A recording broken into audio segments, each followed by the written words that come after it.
There are paper airplanes, and then there are John Collins' paper airplanes.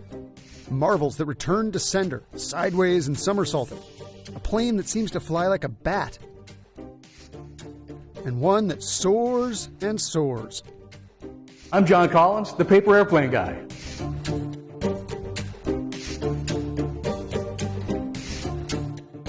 For decades, Collins has been perfecting the art and science of the paper airplane. I just love figuring out how things fly. There's a number of things you can watch fly when you're a kid, insects to birds to full-size planes, and they all fly using slightly different mechanisms, and that was just endlessly fascinating for me. And the idea that you could fold a flying machine from this really modest resource, a piece of paper. People are throwing it away by the tons. You could grab a piece and reuse that and make a flying machine out of it. After going about as far as I could go folding planes, I decided I needed to study this other field, this art called origami. So I worked on that for about 10 years, learning what was to learn there, and then took all those folding techniques back to paper airplanes with an idea toward making, a set of really great high-performance planes that if all you had was paper, you could just make some high-performance flying machines. Collins makes one of the most high-performance paper airplanes. 6 years ago, he set a new world record for distance by designing and folding this astounding long-distance glider. It was thrown by quarterback Joe Ayoub. There it is. There it is. We are all over that one. That's going to do it. Get up there, get up there, get up there, get up there, get up there!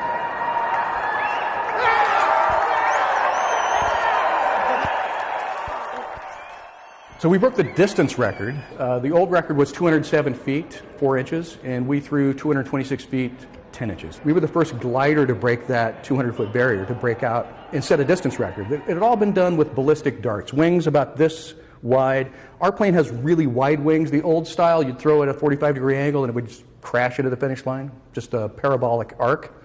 My plane takes 9 seconds to do that. And so it's a real difference in approach.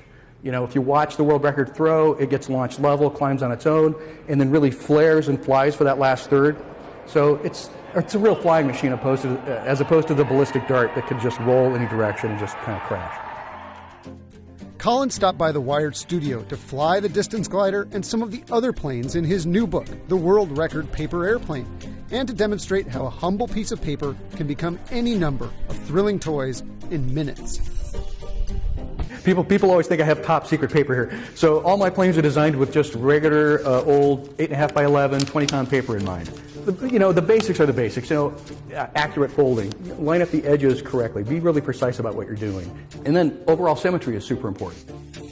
This is going to be the world record plane. It's named after my wife. It's named Suzanne. It starts out with a couple of diagonal folds. A short side of the paper up. We're going to take the top of the page and put it against the side of the page. We're going to make 2 diagonal folds here. So let's practice on the other side, shall we? I'm going to move this corner over, line up the top corner, and then swing this guy into position. And as a double check, I can see where my other diagonal is ending and sweep down that way. Now I've got nice tight corners everywhere, nice sharp creases.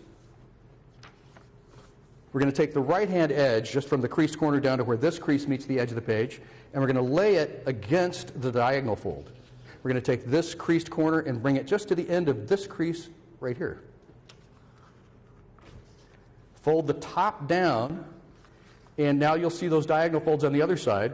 What you want to do is line up the diagonal folds, the top layer of the diagonal with the very bottom layer of the diagonal on both sides, and that's how you know you're hitting the center of the X dead center. So let's follow the crease on both sides. What I find to be the easiest way to do it is to follow the creases on this side, but if you can see them clearly on the other side and that works for you, go ahead and use it. Flipped over. We're going to take this flap right here and fold it up over those 2 corners, and when we do the next move to fold the plane in half, the whole thing will be locked together. So let's fold from the top all the way down to the center of this edge to fold the plane in half. You can flip it over. And make sure the rear corners and the nose are perfect. The center corners, don't worry so much about. Don't spend a lot of time trying to line those guys up. The rear corners, and make sure you're hitting the nose cleanly. Now, here's the pro way to do it. Makes your wings a little bit wider, makes the plane a more efficient glider. If you start here and don't make the crease, but see, you've got a little triangle that you can see here, made up from this raw edge and the back of the fuselage. If you keep pulling the wing down just until that triangle disappears, that is a much better place to make the wing crease. It makes the tail much broader, gives you much better lifting characteristics. So let's make the other wing match. That should be an easy task. And the most important thing to remember is that every flight is a test flight. You're now a pilot. You're seeing if this thing flies. You're making adjustments to it. Most people think they can't fold a good plane, but the reality is they just haven't adjusted a good plane. So the first thing we do, the wings are drooping like that. We're going to give it what's called positive dihedral angle. Now, dihedral angle, that's just fancy words for the angle the wings are stuck to the body of the plane. And what that does, when you hold onto it where all the layers lock and just lift the leading edge of the wings, now you've got some upward sweep there. And what that does is put the lifting surface up over where all the weight is. So if the plane is flying along and it gets rocked to one side, just like a pendulum, the weight swings back underneath the wings, and that's called dead stick stability. The other thing we're going to do, aside from positive dihedral angle, is give the rear corners just a little upward bend. Not a lot. And don't make a crease, just make a bend. You can always undo the bend, flatten it out, or add a little bit more. And with all gliders, you're constantly trading height for speed. What do I mean by that? So if the center of gravity and the center of lift were perfectly lined up, your plane would fly nice and straight, and drag would constantly be slowing it down until it just fell out of the sky. A stall is caused by too slow of an airspeed or too high an angle of attack. That's where the wings are tilted up with regard to the direction of airflow. So if you have a plane that's flying straight and level and it's perfectly balanced, eventually drag will slow it till it falls out of the sky. So how do you fix that with a glider? With a powered plane, you just hit the gas, right? Super simple. With a glider, what you need to do is engineer in the center of gravity a little bit in front of the center of lift. The center of gravity is the center of spin. You can find that on any paper airplane simply by spinning it. You can see right where the center of gravity is on that plane. It's right here. You just watched it spin. The center of spin is the center of gravity. We've got all this lifting surface behind the center of gravity. So now, the plane is going to fly along. The lift is back here. It pitches the nose downward as the plane's going forward. What does that do? That allows me to gain speed. The plane is being slowed. Now I'm pointing the nose at the ground, gaining speed, which is good, but now I keep gaining speed at 9.8 meters per second. It's going to crash into the ground really hard. So I bend in some up elevator back here. And the air goes down. The top of the wing hits that bend, gets kicked up, which pushes the tail down, which lifts the nose, and voila, now the nose is level again. So enough up elevator so at the right speed, the plane noses up enough to just achieve horizontal stability. That's the whole trick with any glider. You're constantly balancing that center of gravity, center of lift, and a little bit of up elevator to get that perfect flight. But not all of Colin's planes are about distance. Some, like his Boomerang models, are fun in smaller spaces, thanks to some interesting aerodynamics. The Boomerang plane, this one is great because it'll circle either direction and it loops.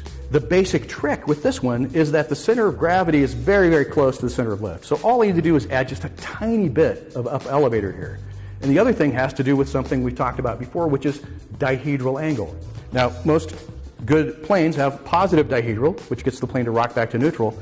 But the Boomerang plane, the wings are drooping. So if I throw it leaned over, it does not self-correct. It stays leaned over. Then you have to imagine what a climb is going to look like leaned over. It's going to look like a circle that way, or a circle that way, or a loop. It's all the same trick. And then Boomerang 2. So this plane is made to fly out, flip over, and fly back upside down. It accomplishes that because it's really a failure of a paper airplane. I was trying to do landing gears on the Boomerang 1, and that's these guys here, and that puts too many layers toward the rear. So this is extremely tail heavy, and it does that crazy tip stall out there.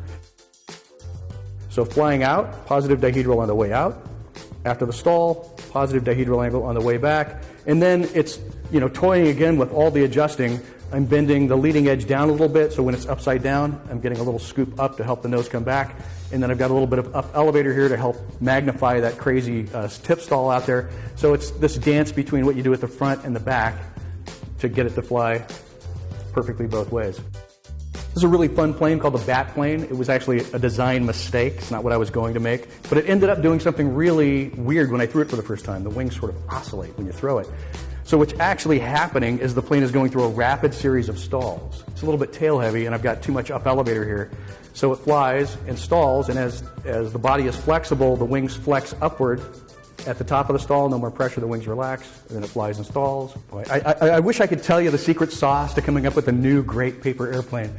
And I have a couple of approaches, and sometimes they overlap and sometimes they don't. Sometimes it's a design approach, like I want to do a plane that has landing gear, or I want to do